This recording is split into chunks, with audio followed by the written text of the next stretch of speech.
Welcome back to SnowRunner, guys, and today we are going to be having a look at the Trailstang. Now, this mod is available on both PC and consoles, and in order to find it on consoles, all you gotta do is either go to the console mod browser and type in the mod name, or usually you can sort by latest updates, and if you're watching this video around the time of it going live, it should be in the latest updates section. Now, I've heard that there's some instructions for me somewhere in the customization of this mod, but we're gonna have to dig into it a little bit to find out. But without any further ado, let's go ahead and fire it up, get it in the garage, and see what this thing's all about. It's loud. Holy crap, this thing is gnarly levels of loud. Holy smokes. Okay, diff lock's always on, and all-wheel drive is always on, of course, and we're gonna be also taking this thing up to the flex ramp so you guys can see how much this thing actually flexes and twists. But let's go into the... Oh, you only get one engine. Gearbox-wise, I'm betting you only get one gearbox as well. Oh, so you have, okay, so you have a default gearbox, and then you have the Trail Boss gearbox, which is supposedly faster. So I'm thinking we'll go with the Trail Boss gearbox. And then suspension-wise, you get one option.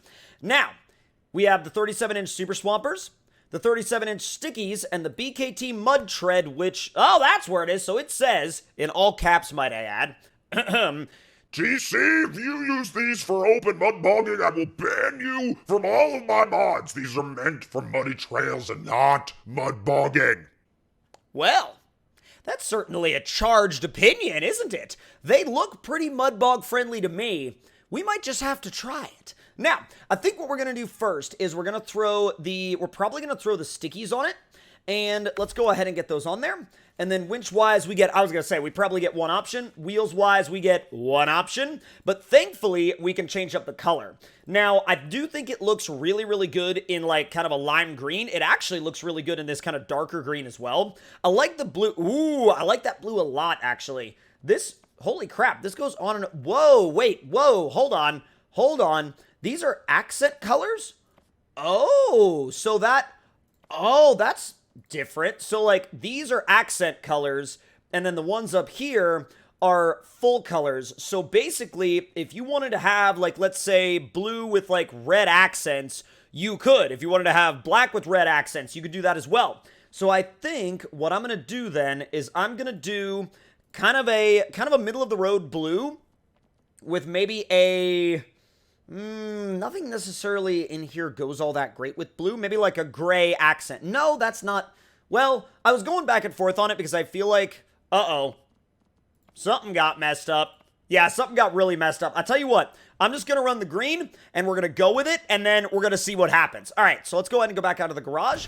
And for whatever reason, like I said before, in one of my previous videos, I think I mentioned this, the controller that I'm using is literally not even that old. It's like a couple of months old, and already the down arrow on the D-pad, or I should say the down key on the D-pad, has already completely gone out. So let's go ahead and fire this thing up.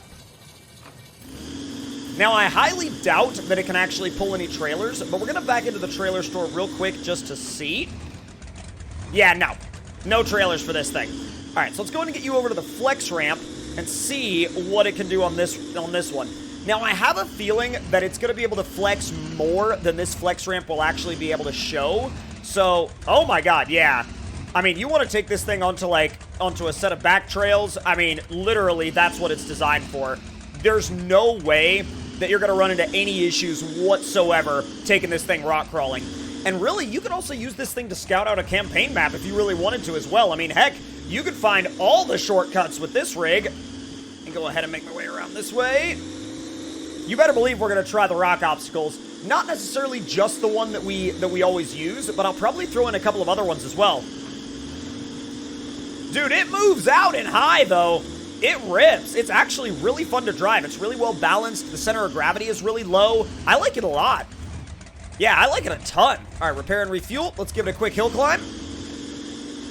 I love how it does that with, like, absolutely, basically no effort. Basically no effort whatsoever. Bro, it's like those rocks weren't even there. Jeez.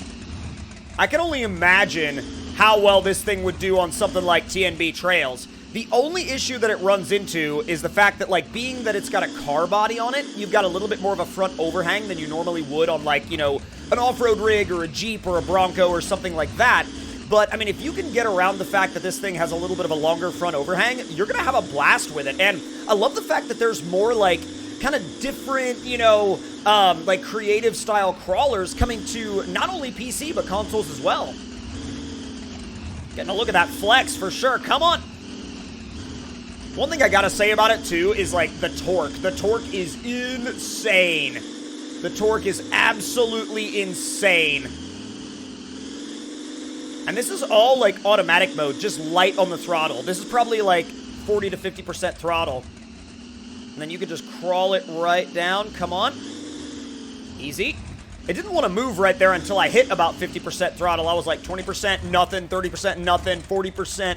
And then all of a sudden I hit 50 and it was like it jumped right down. All right, so let's ease it down that hill. Now, we're going to go ahead and repair and refuel real quick. And then, yeah, it's going to happen. It's going to happen. Let's see what, oh God, it changed up the wheels and everything. That actually doesn't look too bad. I mean, I'm sure these are for muddy trails, like he said in the description, but, like, I just don't know if I'd be able to resist. Now, there is a muddy trail over on the other side, so we're going to take that first. We're going to drive past the open mud bog. We're going to hit the muddy trail first, and then we're going to circle back and hit the main mud bog on the way back before we take it to the bridge jump. You know we got to do it. You know we got to do it. All right. Let me see if it actually, it kind of drifts. Like, if you've got it on pavement, it kind of does, and then once you touch dirt again, it grips up real quick. You have to, like, get the weight transfer going, though. Uh-oh. We've got two signs stuck in our hood. Let's see if we can do this entire back trail in high. Oh, this rips. This absolutely just moves out. Bro, you want to talk about something that can go from rock crawling to scouting a campaign map really quickly to, oh, I shouldn't have lifted off the throttle there. But yeah, you want to talk about something that can literally rock crawl and scout a campaign map and go, you know, mud bogging, basically. You got all that in one vehicle right here. I mean, this thing is absolutely incredible for that. Not bad. And it's really not that big either in terms of memory. I mean, it's only like, I think 87 megabytes in terms of actual, like, you know, actual file size. I'm not sure how much RAM it uses, but it can't be all that much. All right, where are you going? All right, we're gonna go back this way. And again, due to the, like, literally massive grip, it backs right up the rocks and it's fine. There we go. I'm gonna go up yeah, we gotta go up the steep one. Come on. Really? If you could, like, get back on the actual road surface, that would be absolutely incredible. I feel like high and third are about the same. That's kind of what I'm discovering here, especially going up that hill. High gear and third pretty much go about the exact same speed. Now, I'm not going to go into the deep stuff first. I'm going to go into kind of the medium to moderate stuff. And then, if it does well in there, we might go into the deep stuff. Yeah, okay. When I say if it does okay in there, I mean, it does great, actually. Until you get to stuff that's, like, a little bit deeper, which it makes complete and total sense that it slows down a little bit, and high range isn't necessarily the best, you know, the best gear to be in. But, man, I mean, I have absolutely no complaints. It can literally do mud trails and bogs or literally whatever else you want it to do. Now, let's go ahead and repair it real quick. All right, repair and refuel. And I want to go ahead and also get maybe a different set of tires on it this time, because I really do like the Swampers, and we haven't used them much, like, at all. And now, it's time to send it off the bridge jump. The bridge jump absolutely needs to happen. How are we on the... Oh, God.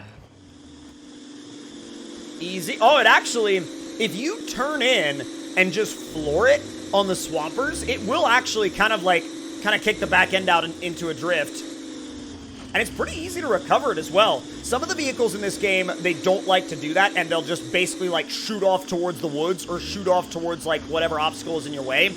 Get out of the way. Thank you. Appreciate it. Quick roadside repair. All right, we're fine. Off we go. It's fine. Don't worry about it. Now, as long as we can get it into either into 4th or into neutral, which we're in 4th right now, we'll probably let it get all the way up to 4th, and then we'll just throw it in neutral to let gravity do the rest of the work going down the bridge jump. But I am gonna have to be in interior view for the first part of this. I love how the sound just goes away. All right, here we go. So if I'm not in interior view, the whole thing glitches out. Oh! Well, it corkscrewed and then kind of drove off. Do we have any damage? No, not really. A tiny little bit of suspension damage, but really, in the grand scheme of things, that's no big deal at all. But if y'all enjoyed this video and enjoyed this look at this basically Mustang crawler slash mud rig, I guess it depends on what you're going to use it for, then let me know your thoughts and opinions in the comments below. Hit that like button if you enjoyed, subscribe if you're new, and I will see you guys next time. Talk to y'all later.